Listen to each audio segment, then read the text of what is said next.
नमस्कार, मैं हूं एडवोकेट जितेंद्र दलाल और आपके फिर बीच हूं एक बहुत ही महत्वपूर्ण वीडियो को लेकर। मेरे पास बहुत सारे सवाल आ रहे थे कि सर जो नया वाहन नियम आया है 10 साल व 15 साल वाला, तो उसके बारे में आपकी लीगल राय क्या है। अगर आरसी में हमारी 15 साल की वैलिडिटी है तो क्या हम उस वाहन को चला सकते हैं या नहीं, और स्क्रैप पॉलिसी क्या है, उसका क्या हमें बेनिफिट मिलेगा। और अगर हमारा 15 साल या 10 साल के अंदर अगर हम इस कानून को तोड़ते हैं और हमारा वाहन जब्त हो जाता है तो क्या वो हमें वापस मिलेगा या नहीं मिलेगा, या वह वाहन जो है स्क्रैप हो जाएगा। तो चलिए इसी टॉपिक पर वीडियो को शुरू करते हैं। इससे पहले अगर आपने मेरे चैनल को सब्सक्राइब नहीं किया है तो प्लीज़ मेरे चैनल को सब्सक्राइब करें ताकि आने वाली हर एक ऐसी वीडियो आपको सबसे पहले मिलती रहे।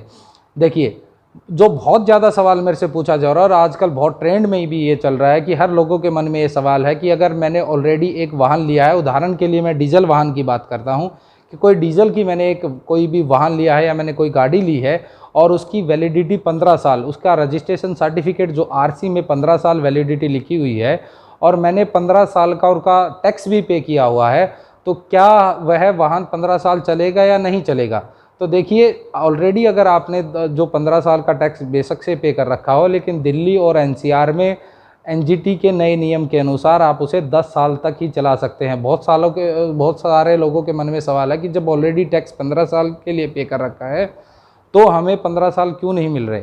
तो देखिए, ऐसा नहीं है। जब कोई नया नियम आता है तो एनजीटी ने जैसे नया नियम लिया है तो उसे सरकार लागू कर सकती है और पुराने 10 साल तक ही आपकी वैलिडिटी रहेगी डीजल वाहन की। और उसके अलावा 15 साल पेट्रोल वाहन की, और जो सीएनजी हैं वो भी आपके 15 साल तक चलेंगे। बहुत सारा एक और सवाल था कि सर जब अगर मैं किसी दूसरी स्टेट से हूँ, सपोज मैं यूपी से हूँ या बिहार से हूँ और एक दिन के लिए अगर दिल्ली आ रहा हूँ, उस 10 साल यानी 11 साल पुराने डीजल वाहन को लेकर दिल्ली में एक दिन के लिए आ रहा हूँ, तो क्या मेरा वाहन चलेगा या जब्त हो जाएगा। तो ध्यान दें, अगर आप एक दिन के लिए आ रहे हैं या एक घंटे के लिए आ रहे हैं या एक मिनट के लिए आ रहे हैं, जैसे आप दिल्ली एनसीआर जोन में आएंगे, आपका वाहन अगर पुलिस चेक करती है और आप पकड़े जाते हैं तो आपका वाहन तुरंत जब्त हो जाएगा। वहाँ से आपको पैदल जाना पड़ेगा, वहीं आपकी गाड़ी को सीज कर लिया जाएगा और टो करके लेकर जाया जाएगा। तो आप ये गलती ना करें। एक दिन के लिए भी अगर आप दिल्ली एनसीआर में आते हैं तो आपकी गाड़ी जब्त कर ली जाएगी। उसके बाद ये सवाल था कि सर अगर मैं किसी दूसरी स्टेट से ट्रांसफ़र करा लेता हूँ और वहाँ पर वैलिडिटी 15 साल के लिए मिल जाती है तो क्या मैं उसे चला सकता हूँ या नहीं। तो देखिए, ऑलरेडी जैसे मैंने बताया कि दिल्ली एनसीआर में आप 10 साल से ज़्यादा एक दिन भी ज़्यादा नहीं चला सकते हैं डीजल वाहन, और 15 साल से ज़्यादा एक दिन भी आप पेट्रोल वाहन नहीं चला सकते हैं।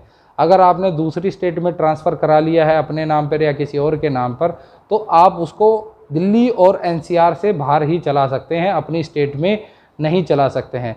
इसके बाद एक और सवाल आपका था कि अगर कोई कानून आया है तो वो अब से क्यों लागू हो रहा है, या जिनकी वैलिडिटी 15 साल थी तो उनको तो 15 साल चलना चाहिए था। तो देखिए, ऐसा कुछ नहीं है। जब कोई कानून बनता है या कोई नियम लाया जाता है तो उसमें साथ भी ये भी है कि ये जो लागू होगा आज से होगा, पुराने टाइम से होगा या आगे से होगा, कब से होगा। तो इसमें लिखा हुआ है कि जो उसी दिन से लागू कर दिया गया है कि जो अगर वैलिडिटी आपकी 15 साल मिली है तो भी आपका 10 ही साल चलेगा नहीं। और फ्यूचर में जब अगर कल को ये भी हो सकता है कि डीजल के जो कार हैं वो नहीं चल पाएंगी, अगर ऐसा नियम आता है तो वो बंद करना पड़ेंगे, क्योंकि ये सरकार के नियम हैं और जो नियम एनजीटी ने दिया है उसके अनुसार सरकार को पालना करनी पड़ेगी।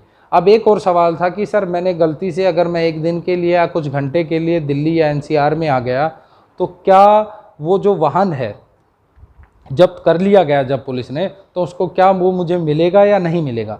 तो देखिए, अगर आपका वाहन एक घंटे या एक दिन के लिए आप दिल्ली में आए और वो 11 साल पुराना है, डीजल वाहन है, पुलिस ने जब्त कर लिया है, तो आपको मिल जाएगा। आपको सुपुर्दारी करानी पड़ेगी और साथ में एक एफिडेविट देना पड़ेगा कि मैं इसको दोबारा दिल्ली में नहीं लेके आऊँगा और इसको स्क्रैप कर दूँगा, और एक 10,000 का आपको अमाउंट जो चालान के लिए पे करना पड़ेगा। उसके बाद आपको वो वाहन मिल जाएगा और साथ में आपको एफिडेविट देना पड़ेगा कि आप दोबारा इस वाहन को दिल्ली या एनसीआर जोन में जहाँ भी आपने पकड़ा है वहाँ पर आप नहीं लेके आएंगे।